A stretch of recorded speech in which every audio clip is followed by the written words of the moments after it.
हो गए हैं। शिव, जरा बताइए वहां पर किस तरह से तैयारी करनी सेना की और क्या कहना है, क्योंकि देखिए कह दिया गया था रामजीलाल सुमन की तरफ से कि अगर किसी को मेरे बयान से ठेस पहुंची है, कष्ट पहुंचा है तो वो इसके लिए क्षमा प्रार्थी है, लेकिन उसके बावजूद भी ये विवाद थमने का नाम नहीं ले रहा है। माफी मांगने की वो बात करें कि सार्वजनिक तौर पर आकर माफी मांगे रामजीलाल सुमन, 5 बजे का वक्त दिया गया, किस तरह की तैयारी है वहां इसे लेकर?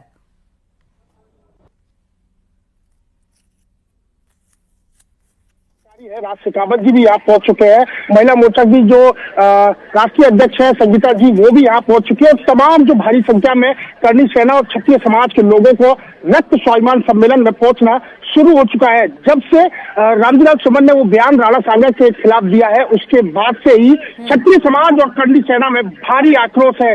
हालांकि जैसा कि आपने तो जिस तरह से बता रहे हैं शिव, अभी एक बार कामिर का रुख करते हैं। कामिर भी हमारे साथ जुड़े हुए हैं आगरा से।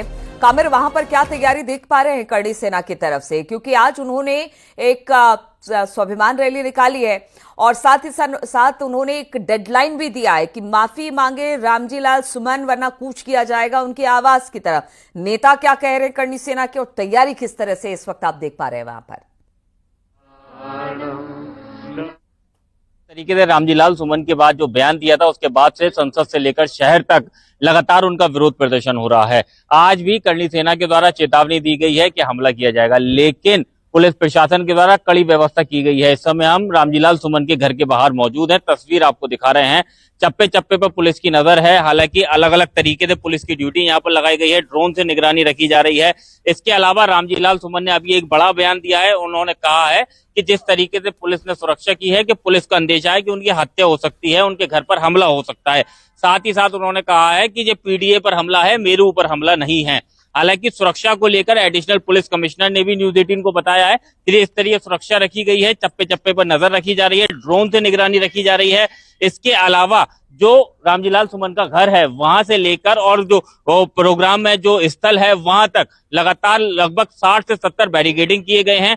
एमजी रोड की तस्वीर आपको दिखा रहे हैं, जो रामजीलाल सुमन के बाहर एमजी रोड है घर के बाहर, वहां पर पूरा बैरिकेडिंग कर दिया गया है, किसी भी वाहन को आने की अनुमति नहीं है। देखिए, और दूसरी तस्वीर आपको और दिखा देते हैं, यहाँ पर अभी भी पुलिस को ट्रेनिंग दी जा रही है। अगर कोई बवाल होता है, कोई घटना होती है तो किस तरीके से पुलिस को काम करना है।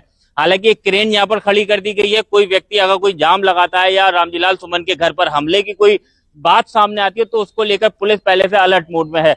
कुल मिलाकर कह सकते हैं कि जिस तरीके से रामजीलाल सुमन के बयान के बाद लगातार ये उनका विरोध प्रदर्शन हो रहा है, उसके बाद अब रक्त महासम्मेलन भी आगरा में हो रहा है, तो उसको लेकर आगरा पुलिस ने पहले ही प्लानिंग कर ली थी, खाका तैयार कर लिया था और साफ आदेश है पुलिस अधिकारियों का कि आवास के बाहर कामिर मौजूद थे जो बता रहे थे कि किस तरह से सुरक्षा व्यवस्था, क्योंकि पहले भी उनके आवास पर करणी सेना की तरफ से तोड़फोड़ की जा चुकी है।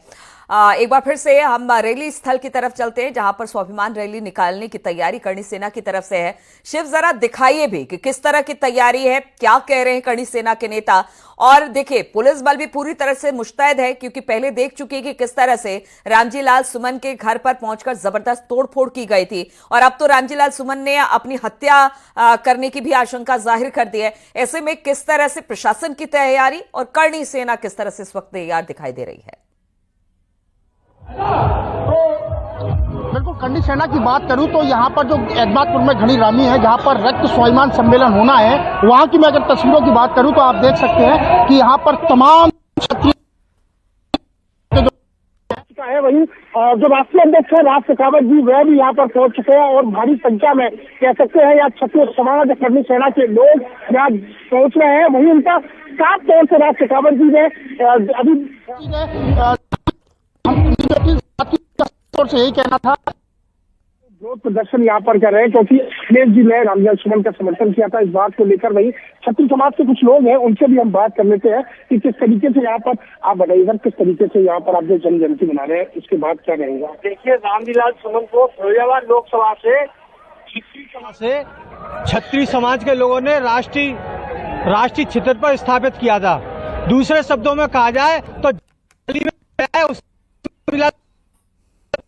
रामजीलाल सुमन को बार-बार फिरोजाबाद लोकसभा में सांसद चुनकर भेजा था।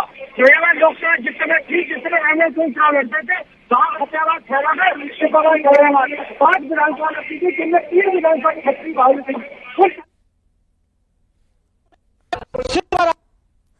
बिल्कुल, वहां पर नेटवर्क का थोड़ा इशू है शिव, इसलिए आपकी आवाज बहुत स्पष्ट तरीके से हम तक नहीं पहुंच पा रही है। कोशिश करेंगे आपसे दोबारा बातचीत करने के लिए। एक बार फिर से कामिर का रुख करते हैं। कामिर, जिस तरह से आप बता रहे थे कि वहां पर सुरक्षा व्यवस्था भी चाक चौबंद कर दी गई है और पुलिस ने बैरिकेड भी वहां पर कर दिया है, लेकिन इसके बावजूद रामजी लाल सुमन कह रहे हैं कि उनकी हत्या हो सकती है। ऐसे में और किस तरह की व्यवस्था है, क्योंकि इससे पहले हमने देखा उनके घर पर तोड़फोड़ की गई थी, तो इस वक्त रामजी लाल सुमन क्या अपने आवास पर ही मौजूद हैं? और सुरक्षा व्यवस्था के लिहाज से किस तरह से प्रशासन ने वहां पर व्यवस्था कर रखी है ताकि अगर किसी तरह से करणी सेना आगे बढ़ती है तो उनको रोका जा सके? बिल्कुल, देखिए, अगर किसी तरह से करणी सेना प्रोग्राम स्थल से रामजीलाल सुमन के घर तक पहुंचती है तो उसको लेकर पुलिस ने खाका तैयार, और उसके अलावा यहाँ पुलिस के द्वारा एक क्रेन खड़ी की गई है और उस क्रेन के माध्यम से अगर यहाँ पर ट्रैफिक लगाने की या जाम लगाने की स्थिति आती है तो उस क्रेन के माध्यम से हटाया जा सके। हालांकि एडिशनल डीसीपी, एसीपी सर्किल के जो अधिकारी हैं उनकी ड्यूटी यहाँ पर लगी है। उसके अलावा जो इस गली में के अंदर जाकर रामजीलाल सुमन का घर है, पूरी गली को छावनी में तब्दील कर दिया गया है। यहाँ पर ही रामजीलाल सुमन का घर है जो कि इस समय अपने घर पर मौजूद है और उनके साथ ही साथ समाजवादी पार्टी के जो कार्यकर्ता हैं वो भी घर पर मौजूद हैं। हालांकि रामजीलाल सुमन के द्वारा बड़ा बयान आज ही दिया गया है कि उनको अंदेशा था कि उनकी हत्या हो सकती है। उसको लेकर उन्होंने उप सभापति को एक पत्र भी लिखा और जिसमें उन्होंने सुरक्षा की मांग भी की थी। लेकिन देख सकते हैं यहाँ पर सभी समाजवादी पार्टी के कार्यकर्ता मौजूद हैं और उन्हीं के साथ में रामजीलाल सुमन बैठे हुए हैं। ठीक है, यानी अपने आवास पर है, एसपी के कार्यकर्ता भी वहां पर मौजूद हैं और साथ ही साथ प्रशासन ने भी पूरी व्यवस्था इस रक्त स्वाभिमान रैली को लेकर की हुई है ताकि किसी तरह से वहां पर माहौल को बिगाड़ने की कोशिश ना की जा सके। बहुत बहुत शुक्रिया आप दोनों का हमारे साथ जुड़ने के लिए। और करणी सेना की रैली पर सांसद रामजीलाल सुमन ने क्या कहा, सुनते हैं। कौन क्या कर रहा है, क्या नहीं कर रहा है, इससे मेरा क्या लेना देना। कौन करणी सेना, तमाम करणी सेना यहाँ घूम रही है। जहां तक मेरा अपना सवाल है, मैंने एक बार नहीं 1000 बार कहा है, कोई व्यक्ति अपने आप में पूर्ण नहीं है, कोई विचार अपने आप में पूर्ण नहीं है। मैंने राज्यसभा में जो बयान दिया, मैं जानता हूं कि मेरे बयान से तमाम लोगों की असहमति हो सकती है, लेकिन असहमति व्यक्त करने का हमारे देश में एक तरीका है। हमारे देश में आईन है, संविधान है, कायदा कानून है।